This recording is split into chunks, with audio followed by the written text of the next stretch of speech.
This isn't a book. This isn't a theory. No one wrote this with words. They wrote it with paint.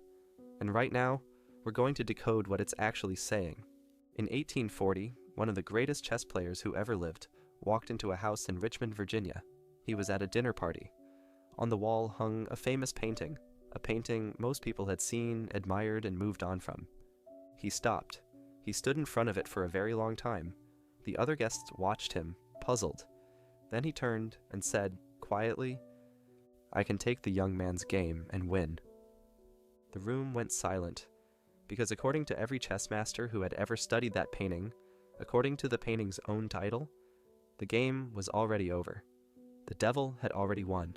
He was wrong. And what that chess master saw in that painting, the one move everyone else had missed, is the most important philosophical idea you will hear today. The painting is called The Devil's Checkmate. It was created in 1831 by the German artist Friedrich Moritz August Retzsch, a painter and engraver best known for his illustrations of Goethe's Faust. The image is deceptively simple. A chessboard sits between two players. On one side, the devil, leaning forward, grinning, radiating triumph and contempt. On the other side, a young man, slumped in his chair, his face a portrait of despair. His soul, we understand, was the wager, and the devil, by all appearances, has won it. An angel watches from the background, silent, unable to intervene. The title says it all. Checkmate. Game over. No more moves. Retzsch was deeply influenced by Goethe's Faust, the story of a man who makes a deal with the devil, trading his soul for knowledge and power. The painting is his visual meditation on that same ancient question. What happens when a human being, desperate and out of options, finds themselves across the board from a force that seems infinitely more powerful than they are? What the painting asks, what it has been asking for nearly 200 years, is this: is it really over, or is there always one more move? The move everyone missed. The chess player who stopped at that dinner party in Richmond was Paul Morphy, widely considered the greatest chess genius of the 19th century, and by many accounts one of the most gifted players in the history of the game. Morphy looked at the position on the board in the painting. He looked at it the way a doctor looks at an X-ray, not at the surface, but at the structure underneath, and he saw something that everyone else, every casual observer, every admirer of the painting, even many trained chess players, had completely missed. The young man's king still had one move, one specific, precise, unexpected move that the devil had not accounted for. Not a move that guaranteed victory, but a move that meant the game was not over. A move that meant, against every appearance, against the devil's certainty, against the despair written across the young man's face, there was still a chance. Morphy demonstrated it to the dinner guests several times over.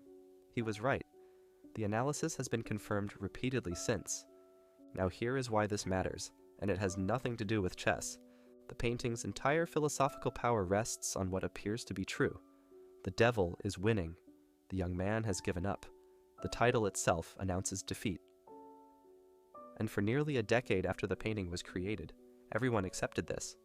Everyone looked at it, felt the weight of it, and moved on, carrying with them the lesson the painting seemed to teach, that some games, once lost, are lost forever. But the game was not lost. The lesson the painting actually teaches, the one Morphy unlocked, is almost the opposite, that the most dangerous moment is not when you are losing. It is when you believe you have already lost. The devil's real weapon is not power. It is certainty. Look at the devil in the painting again. He is not restraining the young man. He is not physically preventing him from moving. He is simply sitting there, grinning, radiating absolute certainty that the game is over. And that certainty is the real weapon. The young man has not been defeated by the devil's pieces.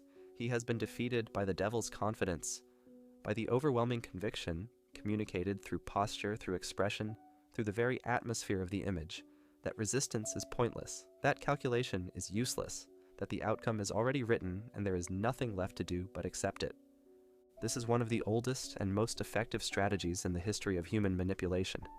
Convince your opponent that they have already lost and they will do your work for you. We see this everywhere, in the voice inside your head that says, It is too late to change. You have already failed too many times. The damage is done. The opportunity has passed. You are not the kind of person who succeeds at this. Give up now and save yourself the embarrassment of trying. That voice is not reality. That voice is the devil, leaning across the chessboard, grinning, hoping you will not look closely enough at the board to see the move that is still available to you. The young man in the painting stopped calculating the moment he believed the devil's certainty more than his own position. That, not any particular chess move, is where he lost. There is a third figure in the painting that most people do not spend enough time with. The angel. The angel is present, watching, concerned. You can see it in the posture and the expression, but the angel does not reach down and move the piece. The angel does not stop the game. The angel does not rescue the young man from his predicament. This is not cruelty. It is the painting's most honest and most profound theological statement.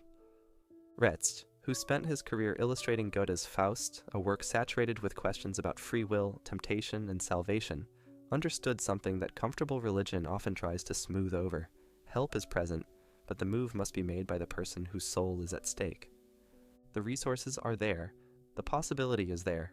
The king, the most important piece on the board, still has one move available, but no one can make it for you.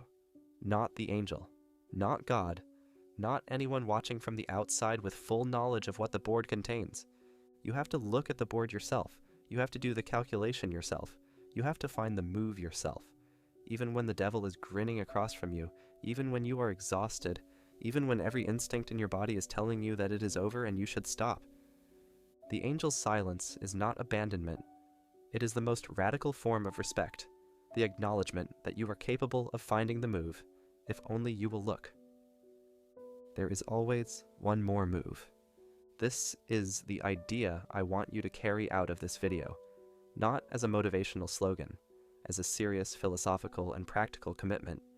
There is always one more move, not always a winning move, not always an easy move, not always a move that reverses everything and produces the outcome you wanted, but always, in every position, no matter how desperate, at least one move that keeps the game alive. One move that says, I have not resigned. I have not accepted the devil's verdict. I am still here, still calculating, still looking at the board. Paul Morphy, a man who understood chess at a level most of us cannot imagine, looked at a position that had defeated every other observer and found the move.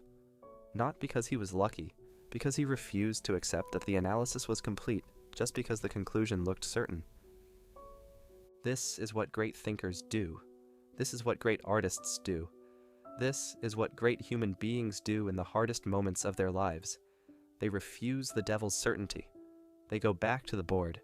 They look again, more carefully, more patiently, more honestly, for the move that everyone else has given up looking for. Viktor Frankl, imprisoned in a Nazi concentration camp, found his one more move in the idea that the last human freedom, the freedom to choose your response to any circumstance, could not be taken from him. He had nothing. He was powerless in every external sense, and he found a move. Nelson Mandela spent 27 years in prison and walked out not broken, but more committed than when he went in. One more move, sustained for 27 years. You are not in a concentration camp. You are not in prison. Whatever position you are sitting in right now, whatever board you are staring at, whatever devil is grinning across from you, your situation is almost certainly less desperate than theirs, and they found the move. What the painting has been waiting to tell you.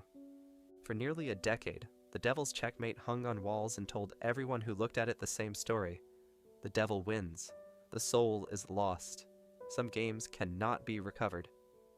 Then Paul Morphy stood in front of it and changed the story completely, not by painting over it, not by ignoring the difficulty of the position, but by looking more carefully than everyone else had been willing to look.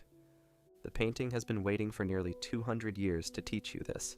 The game is not over because it looks over. The game is not over because your opponent is certain. The game is not over because you are exhausted and afraid and cannot see the move from where you are sitting right now.